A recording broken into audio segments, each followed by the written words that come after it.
Thanks, Professor.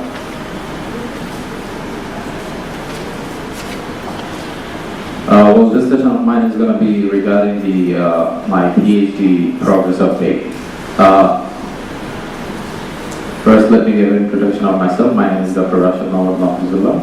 I work as a medical supervisor in the Department of Occupation and Environmental Health in Kamran Teacher Urban Slum Project under Medicine Sans Frontières Poland. So we have been there for the past 5 years, and we have been constantly working for the people who live there in Kamran Teacher.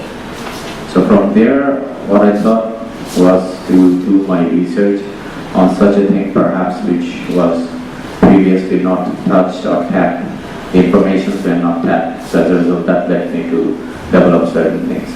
So the title of my research that I have thought of is Development of Occupation-Specific Quality of Life Scale for Occupational Migrants in Urban Slums. Well, from here, there are some important points that we might take is number one, occupation specific, number two, quality of life scale, number three, occupational migrants, and number four, urban slums. So my supervisors are Professor Maser and Professor Niaz. So first let's get into the fact of what an urban slum is. An urban slum is basically characterized by number one, lack of basic services, number two, substandard housing or illegal and inadequate building structures, overcrowding and high population density, unhealthy living conditions and hazard locations, insecure tenure, irregular or informal settlements, poverty and social exclusion, and minimum settlement size.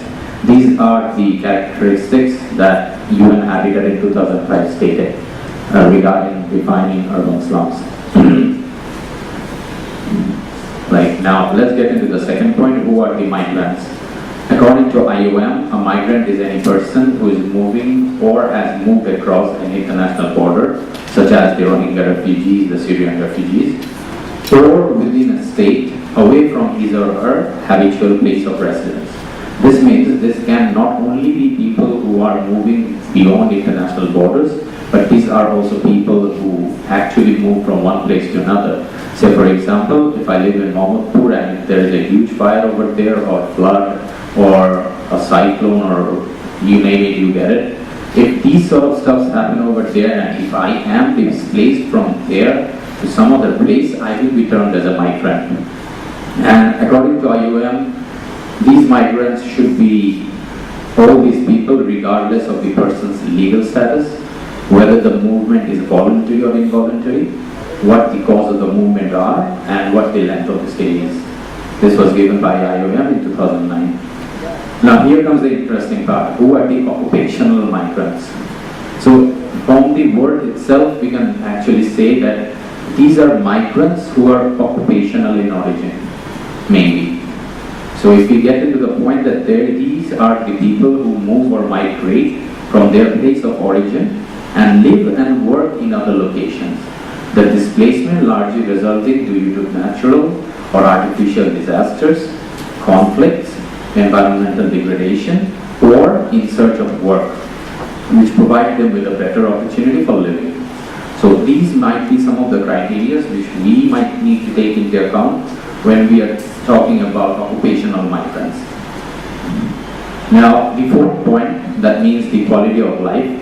The quality of life is a broad multidimensional concept which actually includes subjective evaluations of both positive and negative aspects of life.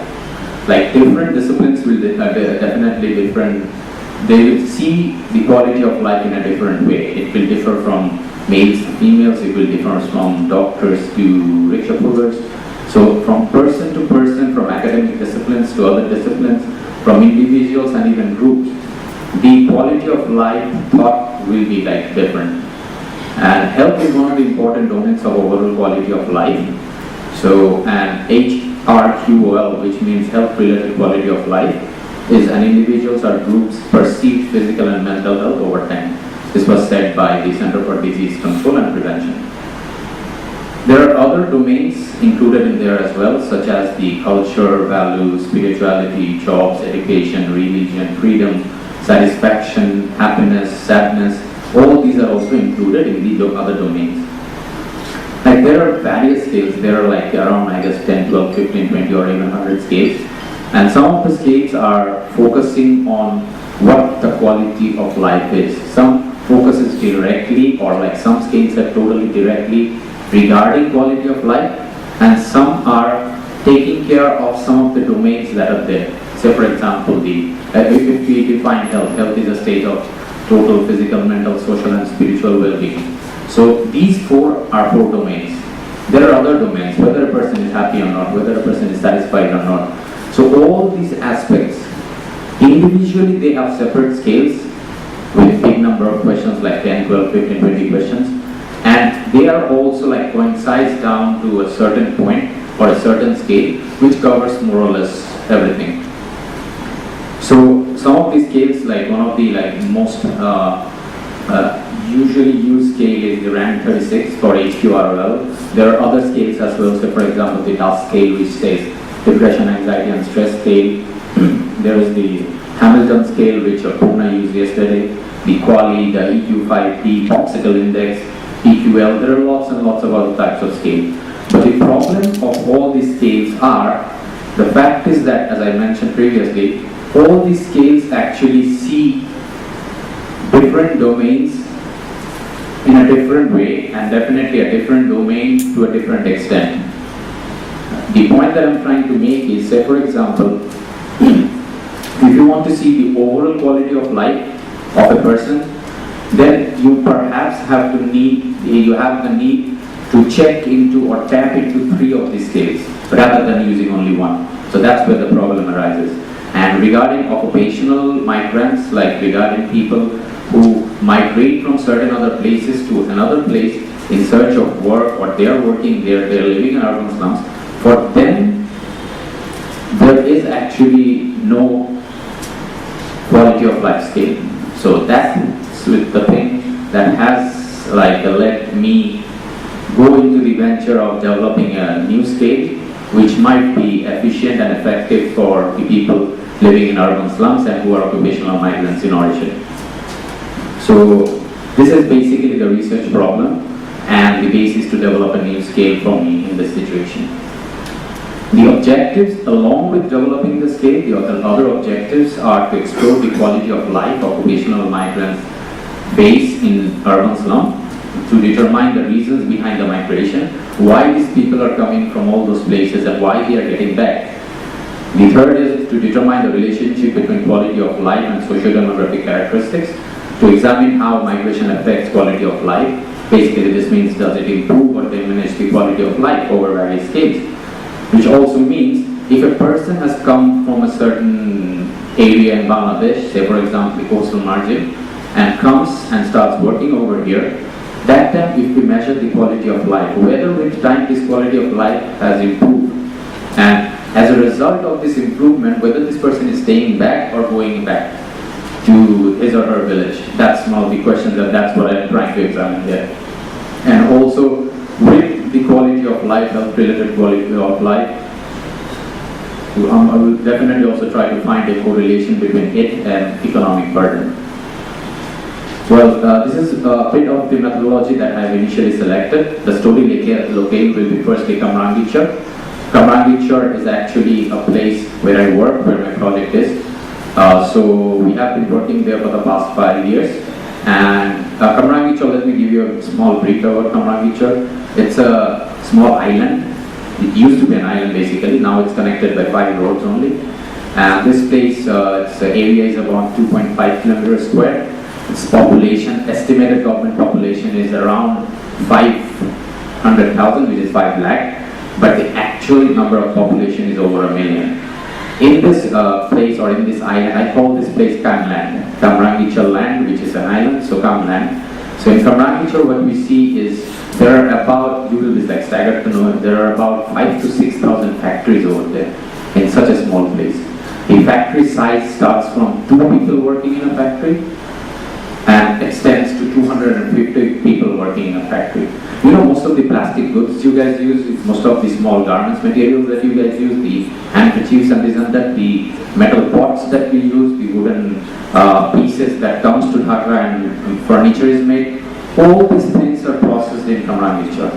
It's basically the Texas of Bangladesh, where there is no law or no rules for factories.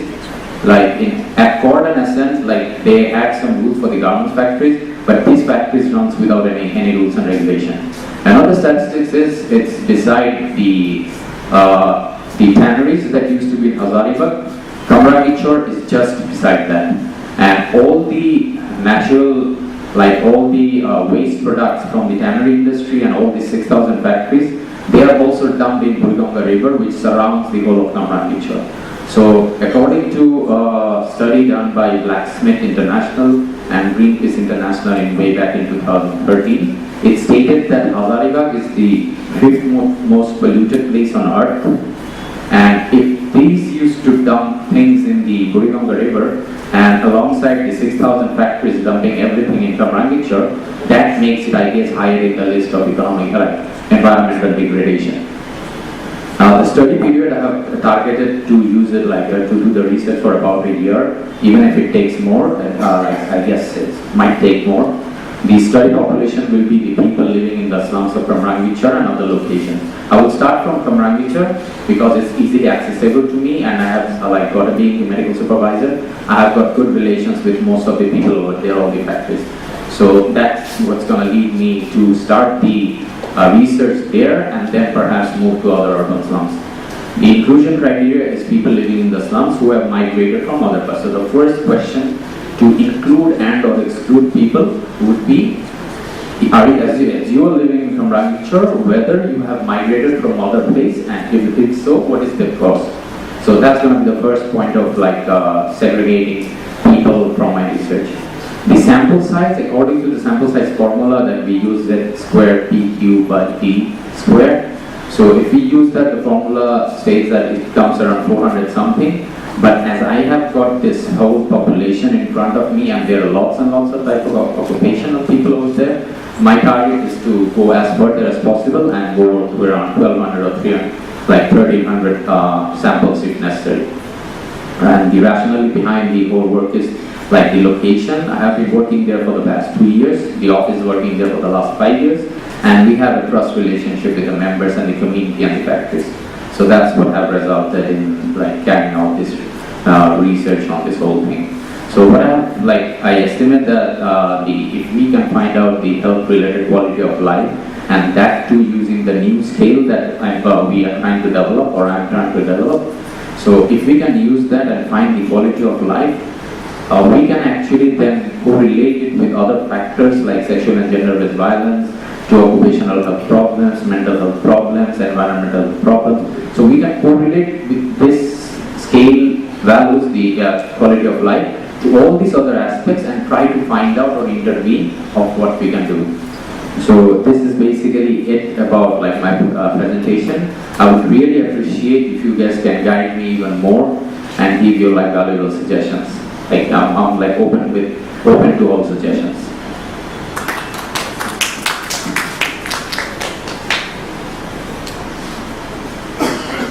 Thank you. So please, questions, comments.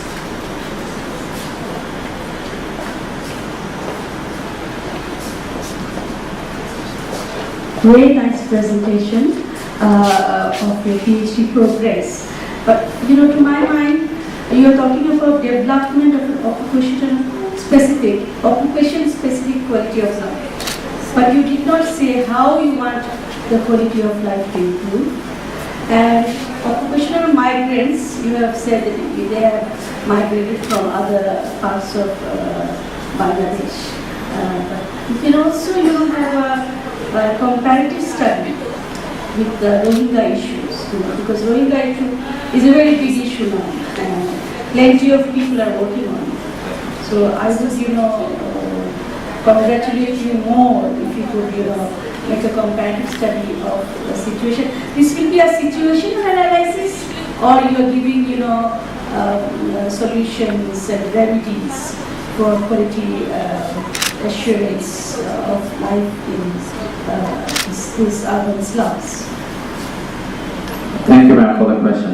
Ma'am, the first thing is regarding, let me answer the last part of the question regarding the refugees and the occupational migrants I'm talking about.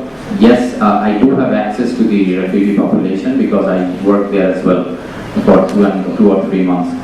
So, ma'am, yes, that we could have done, but like the thing that I'm trying to do is I'm trying to focus only into occupational migrants. Say, for example, the people who live in Kamrangichar, these people are not the local people, like not the Thayyas, we say. So they are people who are coming from Shatkhira, from Bhola, from Rangpur, from Sylhet. There are other places where there have been natural disasters and other catastrophes, or any other disaster, or maybe the land has been eroded. So these people are coming into Kamrangichar just in the search of a living, just to live or just to work there. And the payment there is very less as well. So when they come to Dhaka and they don't find any work, they are pushed towards Kamrangichar, and as they are pushed there, all these factories over there, these people, the migrants, they become cheap source of resource, like cheap source of labor. They work for like 200 taka per day, 100 taka per day, and that is the reason. And as more or less I'm an occupational health specialist, so that's the reason I try to only focus on like the quality of life of occupation specific, like the occupation specificity came over there, ma'am. That is the reason. But yes, definitely, ma'am. I might also definitely I will talk to my supervisors, and if possible, definitely I will include the Rohingya issues as well, because these are the people who are also coming to Bangladesh, and they are actually doing certain sort of, they are not just sitting there and eating. They are also doing certain sort of like normal labor works and stuff. So yes, definitely I will try and do my level best to tap into. What your remedies, please? Yes, ma'am. Remedies to improve the quality of life of the... Yes, ma'am. The first thing, ma'am, is like as I told you, there are lots of scales, but not all the scales are complete.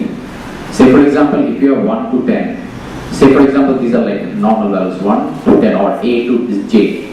Some scales are covering A, B, C, D, some are covering D, E, F, some are covering X, Y, Z. So there is no scale which covers A to Z.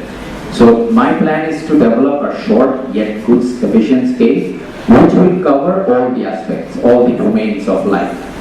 So all the domains of quality of life. So as a result, ma'am, if I can implement the scale, if I can make the scale number 1, number 2, if I can implement the scale and check into the quality of life of these people, then definitely I will try my level best to intervene and improve their quality of life. That's the future plan. That should be the objective. Yes, ma'am. That's my main objective inside, ma'am. Okay, thank you. Thanks, ma'am. Thank you very much.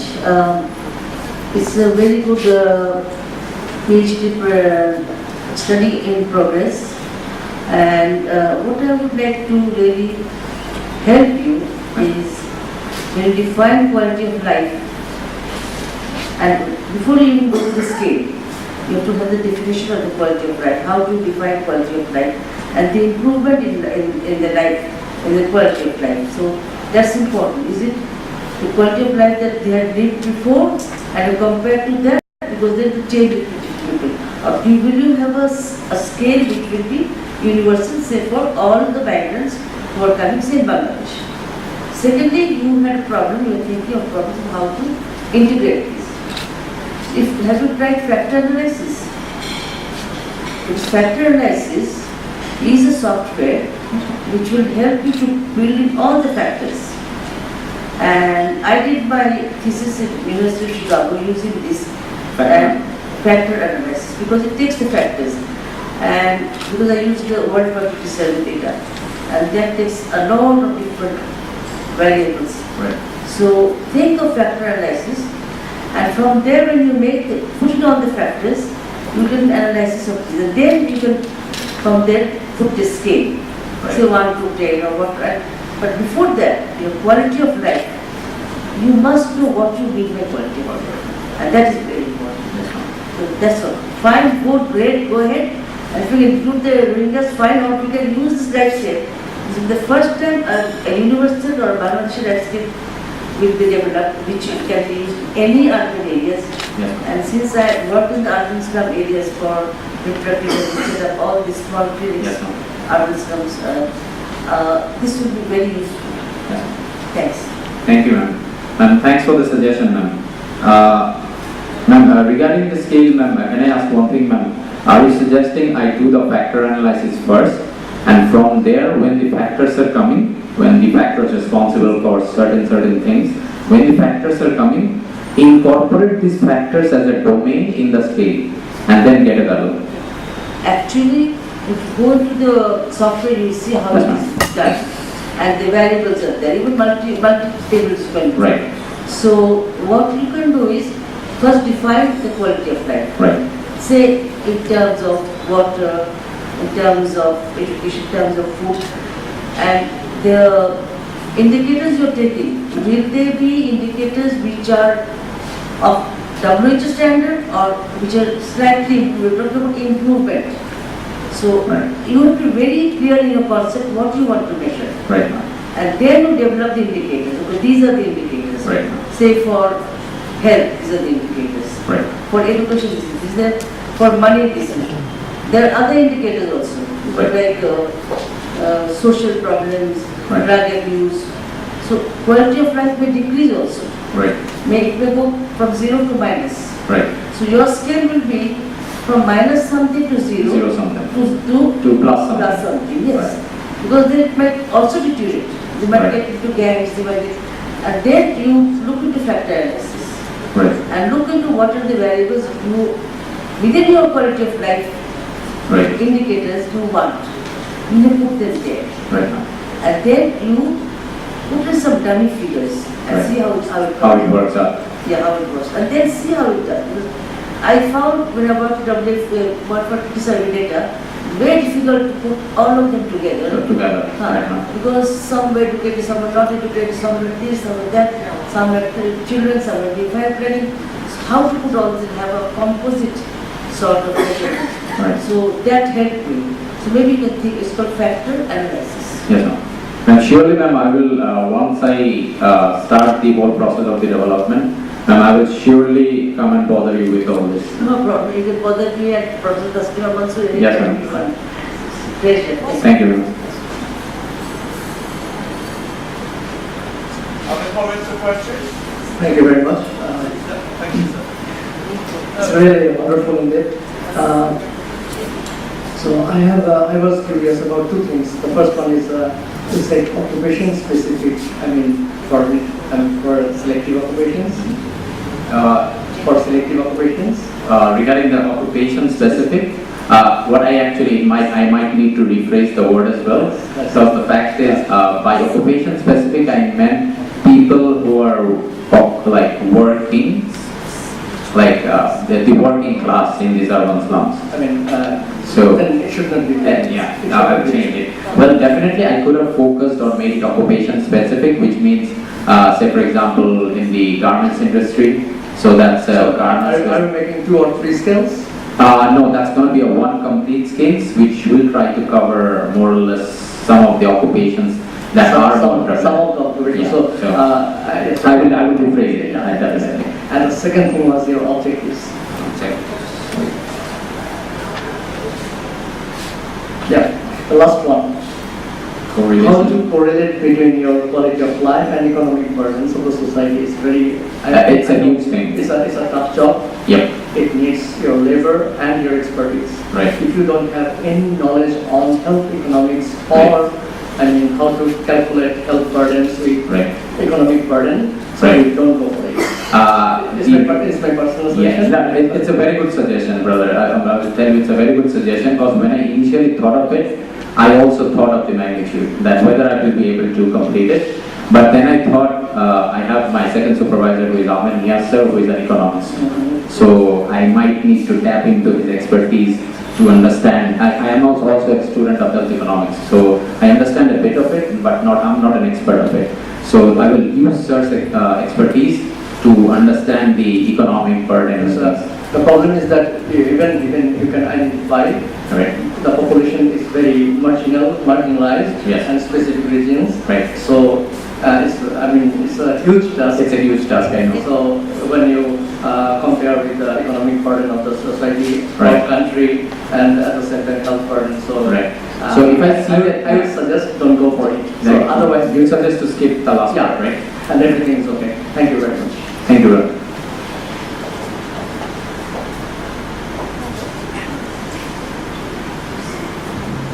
Any other comments? questions? So I think in this, as you're well aware, the rural to urban migration occurs in many parts of the world. Are all of you born and raised in Dhaka? Nobody's a migrant? Yes. You're a migrant? So how do you feel? Did your quality of, could you come up here please? And you can just tell us, give us some example of the interaction, the type of questions you might ask to measure his quality of life as a migrant.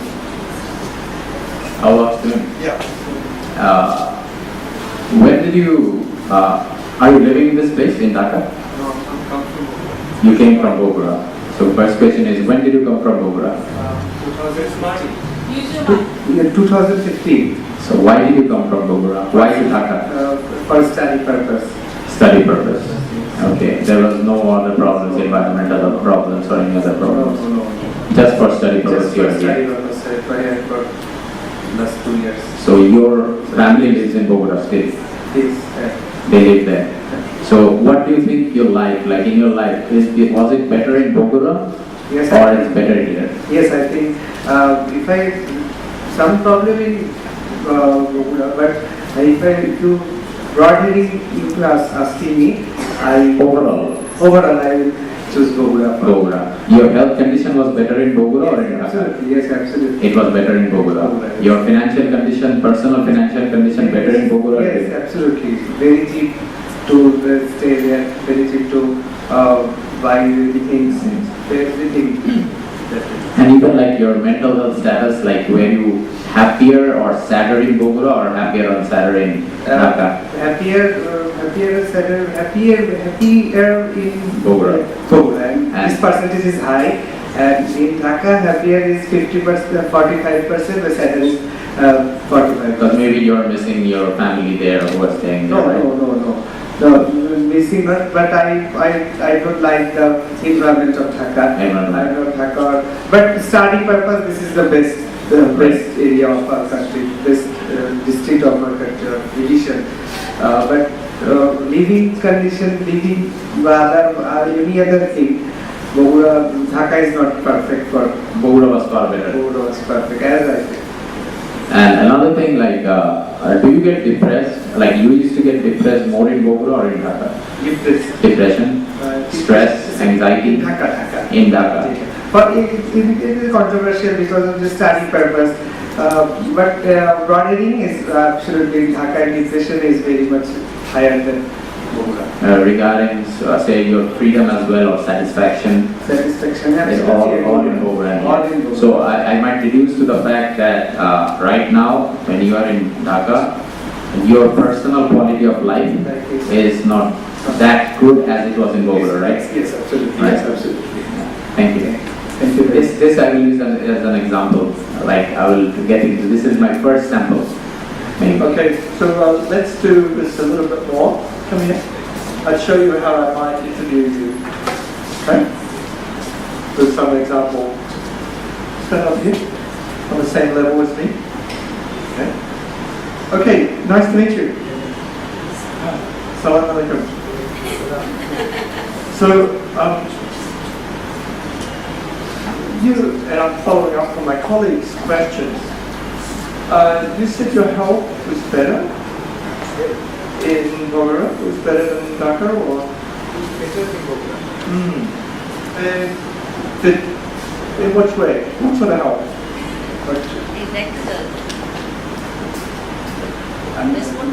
What part of your health was better? What part of it? My overall,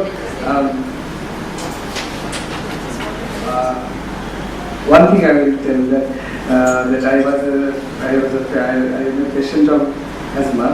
So the difference is this is the quality of life. The difference is when I'm Bogora, I drink Coke very much well, very much. And in Dhaka, I also drink Coke very well. But difference is in Bogora, I don't operation in tonsillectomy, but in Dhaka, I stay in Dhaka for 2015 to 2018, and last 2017, I was within 1 hour, within 1 year, I got operation and was selected. This is the difference of Dhaka and Bogura's life. Because environmental and ecological system is Dhaka is very bad, and on the other hand, Bogura is so much very fully environmental condition is very good and very. That's why I will stay in Bogura. So, do you have do you get coughs when there's fog in the morning?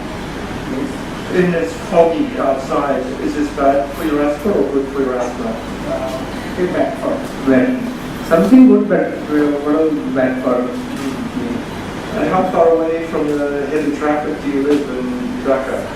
Heavy traffic. Not much, very much. Sometimes. And so, how long does it take you to get to the doctor in Bogura if you go to the clinic? Very small thing because of Dhaka is there are many areas. If you count, there are very districts, upazilas in Dhaka, and there is division. There are the biggest divisions of the country. On the other hand, Rashed division, one of the smallest, now is the bigger, but one of the smallest of district of Rashed division is Bogura, and there is a hospitals, there is educational purposes, there is everything, cultural, academies, all the things are very near. Much don't waste, don't here in Dhaka. I will go to my house to in this end of this program. If I am going to my home, there is a take 2 to 3 hours. But Bogura, if you go into the institution, that take time or half an hour or within 40 minutes you will go. So it's time very short. Do you have a photo of your home in Bogura? Yes. Do you have a photo of your home in Bogura on your telephone? Could I have a look? No, because of the internet connection is not. Oh, I see. But let's go back down. Yeah, I see. And what about your home in Dhaka? Do you have a photo? Could I have a look? Bogura. Oh, both in Bogura and Dhaka. Okay, so you can ask this sort of question. Just imagine. Oh, I see. It's very nice. And do you like to hike the trees?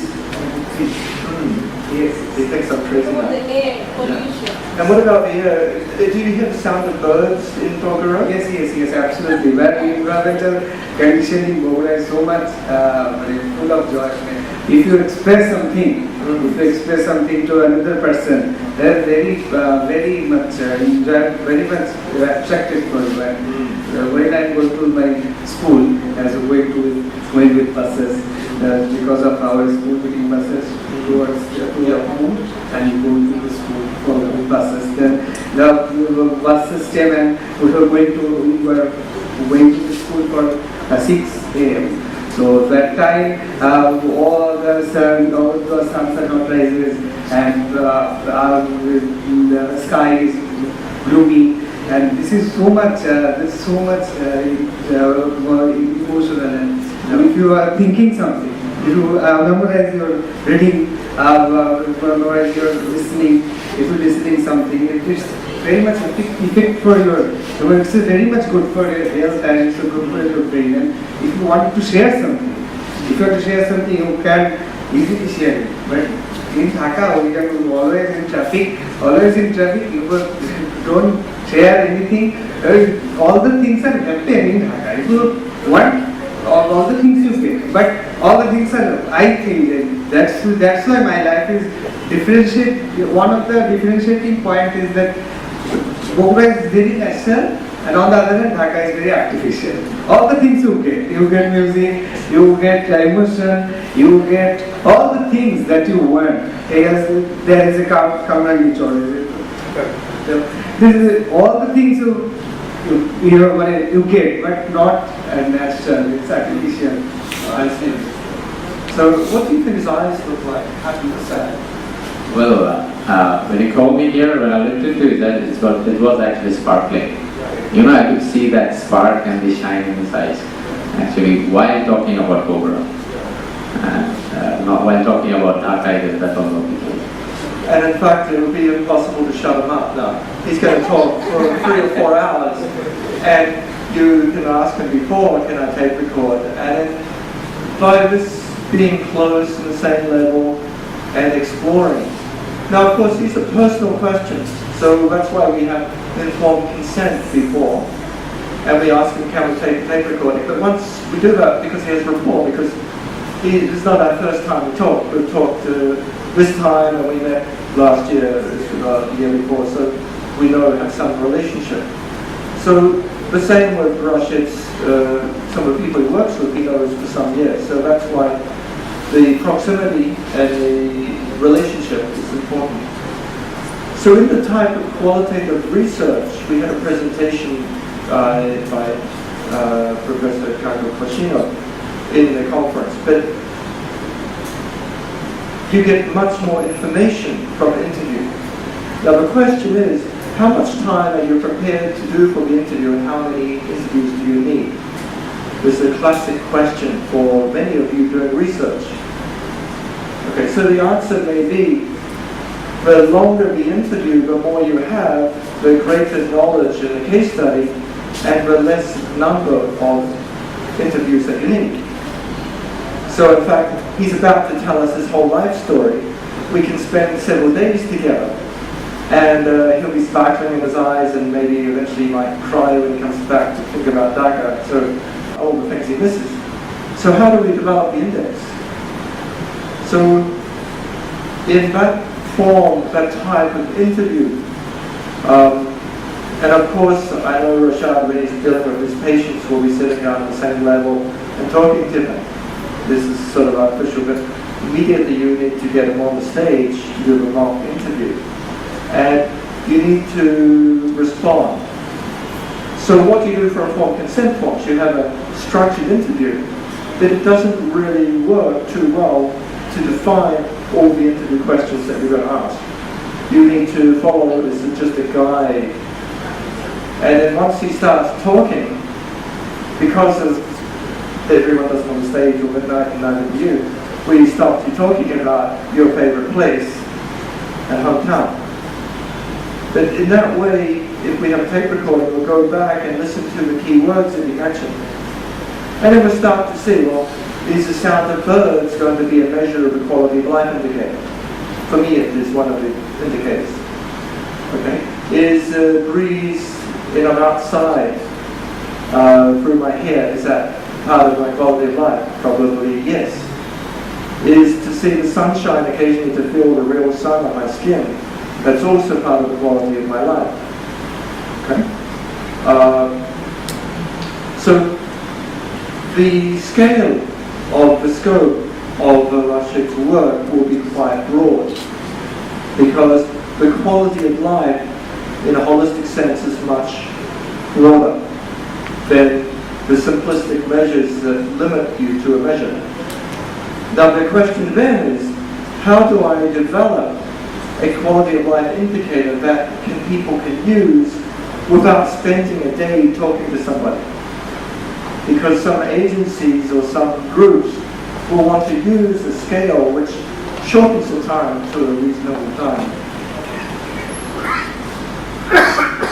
Does my cough affect my quality of life? Well, only if I let it get me down. I don't really mind. The reason we have a 100-day cough is it's 100 days long.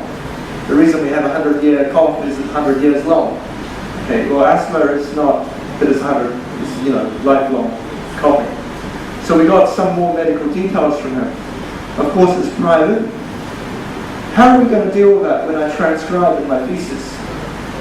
Are we going to say, well, he's going to tell me now that he had to escape Pokhara because he stole some bread from the shop to give to the hungry people in Dhaka, because the poor people in Dhaka don't have enough food that he wanted to bring. So he could get him in trouble, for example. Or he loves Pokhara because of some activity that some people may judge him to be wrong. So The transcripts, we often use a false name. And when he mentions his hometown name, in the original transcript we need to mention. And if it's a big town, it's not a problem. But if it's a very small village, what are we going to do? Because people may be able to identify that from the village. So we can say just village Z or village Y. Okay, so but then these are questions of the research ethics and the bioethics as well. You're still sparking a bit from the time we talked about your hometown. Actually, the internet did come back somewhat. I suddenly got a peek at the internet. The world came back for a few minutes. Does anyone have some questions or comments? Because some of you have done qualitative research quite a lot. I know Tahira has. Thank you. Well, the question is to you, really. Also, to Rashed, there's something on a scale of happiness. A scale of happiness which is used worldwide. And there are some countries where it was found people were more happy, like in Bhutan. Then in certain areas, like in Norway, Sweden, people were very unhappy. So that scale of happiness, if you can break it up into the kind of indicators that will come out, maybe you can use that. But what my question to both of you is quality of life also linked to happiness. Because that's different. So if it's happiness, you can get all the money in the world, but he's very happy in the village. These are the two things. I mean, you have to make there has to be some sort of a trade-off if people know that, that's where they come. But still, if you want to measure, maybe you can also look into the scale of happiness, which is already designed. And we were talking about the happiness index that was done because of that. Yeah. Actually, the World Happiness Report, if you look at the figure, despite gross national happiness being a measure of progress in Bhutan, the ranking of Bhutan in the World Happiness Report, it's on my computer, I can tell you that it's not in a happy place. It's very low. I'll give you the number. Rashed, go ahead. There is a scale, and you can use this. Yeah. But would you like to say some comments? I'll just get us on the About happiness. Like Bangladesh, I guess Bangladesh fell much upper in the list, right? In the happiness index. But that too having all these problems. But definitely, ma'am, regarding the happiness thing, you know, like in a scale, it should comprise most of the factors or like most of the domains, like perhaps the health domain, the spiritual health domain, the mental health domain, and definitely there should be like in either in spiritual or it might be a separate domain which sees happiness. And for each of the domains, we might have points. Say, for example, if it is agree, strongly agree, neutral, partially disagree, totally disagree. So depending on the answer, there will be calculations, right? Marks 5, 4, 3, 2, 1. And depending on the tally, like a person might have say 24 out of 25 in health, maybe 5 out of 25 in happiness. So from that, even we need to deduce a formula so that's to see the final score, and the final score will actually deduce the happiness. Final score will deduce the quality of life overall. So one would be domain-wise, where definitely I will look into the happiness section as an indicator for quality of life, and that too another section can be all the other things. Say for example, as Mesa said. It's up to you. It's your Yeah, Okay, I give you the numbers, by the way, and the country just below. So Bhutan, on the World Happiness Report, sadly, in fact, in the class I discussed this, is number 97 out of 156 countries they mentioned. The country just above it is Indonesia. The country just below it is Somalia. Somalia is not my idea of a happy place. Bangladesh, I'm afraid, from the indicators, was ranked at 115. Okay, so it depends on scale, any scale, and that's why he's going to look at scales, but The sad thing, as we discussed in class about Bhutan, is that for a country that uses gross national happiness as a substitute for gross domestic product, it's pretty depressing that you can't be happier. You should be. And unfortunately I found in Bangkok we had a lot of people from Bhutan. So many of the rich people from Bhutan fly to Bangkok to buy their consumer goods, because according to Bhutanese policy, you shouldn't buy luxury goods in Bhutan. But the rich people in Bhutan all come to Bangkok to buy their good things and then ship it back, take it back. So what's happiness? You know, it's through quality of life and economics. So maybe people are happy because of cell phone. You can measure, this could be one of the indicators, cell phone. Internet's down, are you happy? Very happy today because no internet. Yes, we can focus on the lecture. No social media. I'm so happy as a teacher. But you're so sad because you can't share, you were talking, and you can't do your selfie. It's not on Facebook already, it's too late. It's old news. Okay, so this is happiness. I don't know how you... I also, I always was surprised when I went to Gaza, to the camps in Gaza. They all have satellite dish for TV, yet their conditions of life, it's a refugee camp, still looking like that. And you go in villages around Asia, you see maybe they've got control, sort of mind control of the television and the media, global media, has their mind under control. They have to be connected, and they, why don't they go out and play cricket with the birds? It's sort of interesting. Christian. Yes. The way I see it right now is like, I guess the making of the scale, I guess the magnitude is huge. So I need to really work really hard on this in trying to, it might take me even more than 1 year or 2 years, but I won't give up. I will try my level best to make this scale and make it easier for all the people. Somebody has to make it, right? So if somebody has to make it, why not me? So that's the idea. So thank you for all this attendance. Thank you very much. Okay? Good.